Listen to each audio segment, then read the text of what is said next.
daar staan, die de troostronde echt meegemaakt hebben, die hier op de markt stonden toen de koningin in 1945 hier arriveerde. De meelstreep getrokken werd. Ik hoorde zeggen varkensmeel. Wat het meel precies met varkens te maken heeft, ik heb geen flauw idee. Misschien was het varkensvoer, ik weet het niet. Maar er werd een meelstreep getrokken, want men wist niet meer precies waar die grens nou precies liep.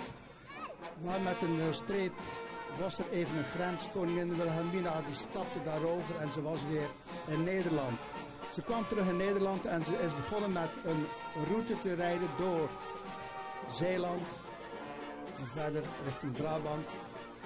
En die route was bedoeld om de mensen een hart onder de riem te steken. En dat is ook de reden dat het een troostronde, een troostroute werd genoemd. Alweer op dit moment is de troostroute van koningin Wilhelmina, die weer terug in Nederland kwam, begonnen. De route eindigde in IJsendijke en jij was erbij. Ja. En hoe oud was je? 13 jaar. 13 jaar, dus je hebt de oorlog bewust meegemaakt, ja. maar je hebt ook de komst van de koningin bewust meegemaakt. Heb ik ook meegemaakt, ja. Wat voor indruk heeft dat op jou gemaakt? Ja, dat was eigenlijk een feest toen. Ja, dat was eigenlijk nog niet veel, dus dat was iets bijzonders. He. Ja. Dus dat was een feest vanwege de bevrijding natuurlijk, ja. Maar ook een feest omdat de koningin kwam.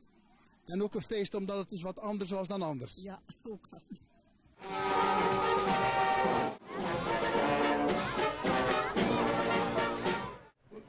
Kun je herinneren, Herman, hoe je dat ervaren hebt?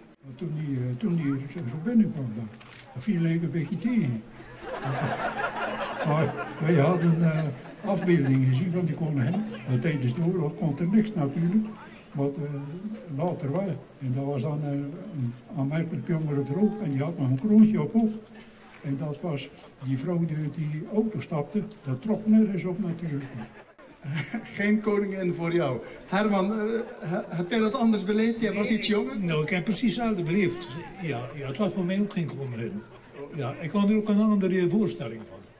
Maar dat heeft wel enorm indruk gemaakt. Het heeft wel indruk gemaakt, want ja, ik wilde net zeggen, het einde van de oorlog was toch geen desillusie? Nee, absoluut niet. Die hebben er al te veel voor meegemaakt.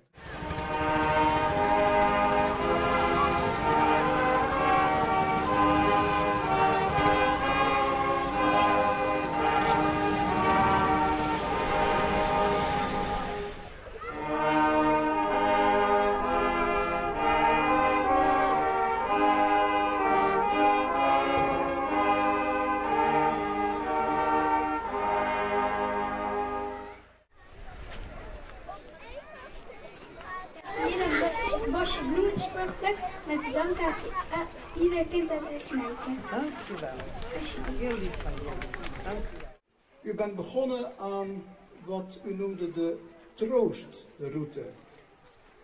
Mensen uit Zeeland, Zeeuws-Vlaanderen, maar ook Walcheren, Zuid-Beveland en later Noord-Brabant een hart onder de riem te steken om uw aanwezigheid na 5 jaar Londen weer te laten blijken.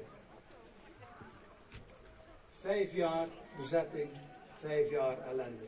Vandaag, 15 maart 2025, willen wij uw bezoek aan IJsendijke herdenken en wordt de troostronde van toen nog eens overgedaan.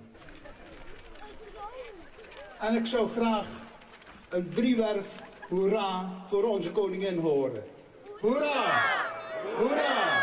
Hoera! Nu voor hen te gaan, geeft u de klompjes van alle kinderen van IJsendijke. Dankjewel, Nick. Meester Cornelis stond net als deze meneer op een cafétafeltje om het volkslied te dirigeren. En ik ben nu dankbaar en trots dat ik het na 80 jaar nog eens mag overdoen. Dank u wel.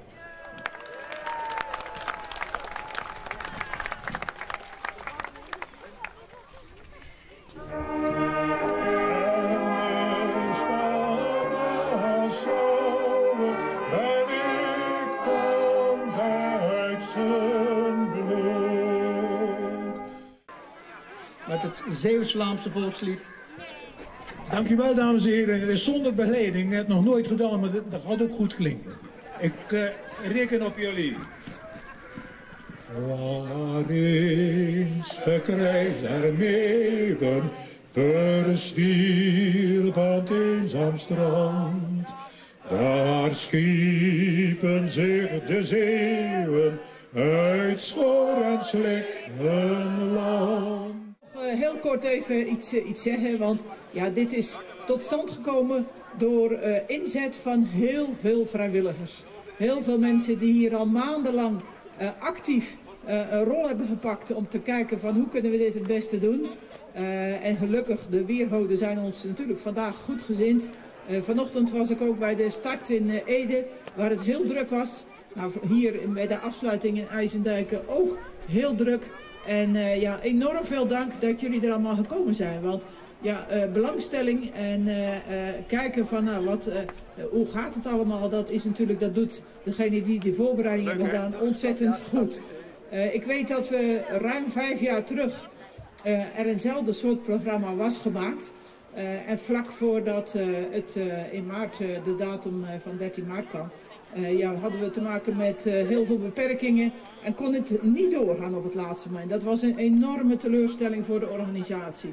Dus hoe mooi is het dan dat vandaag op zo'n mooie schitterende dag, het is wel een beetje koud, ik hoop dat jullie allemaal wat extra's kleding hebben aangedaan, maar dat het op zo'n mooie dag, 5 jaar later, toch allemaal nog plaats kan vinden. Met een hele mooie rit.